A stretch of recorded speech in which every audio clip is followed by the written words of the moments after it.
Pria ini menghabiskan masa kecilnya di kampung halamannya Menasah Blang, Kabupaten Biren sejak tahun 2009 sampai dengan sekarang. Yang sebelumnya pernah menetap di Pulau Kitun dari tahun 2004 sampai 2009.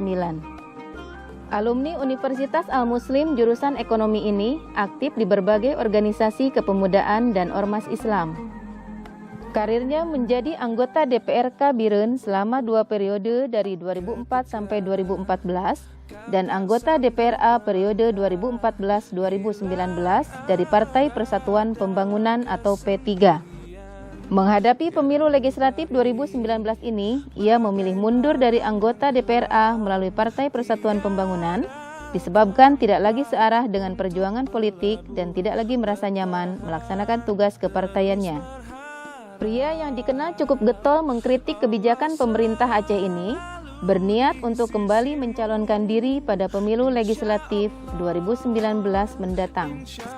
Pada pemilu legislatif kali ini, ia mencalonkan diri sebagai anggota DPRA melalui Partai Besutan Yusril Ihja Mahendra, yaitu Partai Bulan Bintang. Politikus santun, merakyat, dan akrab dengan kalangan ulama ini memilih Partai PBB sebagai perpanjangan tangan untuk menampung aspirasi masyarakat dan kepentingan daerah dalam Kabupaten Biren.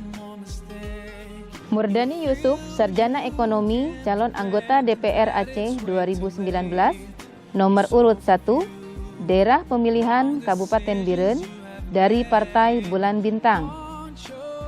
Ingat, pada pemilu legislatif 2019, kita akan menerima 5 warna kertas suara sekaligus, surat suara berwarna hijau untuk calon DPRK, berwarna biru untuk calon DPRA, berwarna kuning untuk calon DPR RI, berwarna merah untuk calon DPD RI, dan berwarna abu-abu untuk calon presiden dan wakil presiden. Mari kita buka surat suara berwarna biru untuk DPR Aceh. Setelah dibuka, lihat pada nomor 19, Partai Bulan Bintang atau PBB, langsung coblos nomor urut 1, Murdani Yusuf SE. Murdani Yusuf SE, pilihan Getanyo. Insya Allah ada jalan.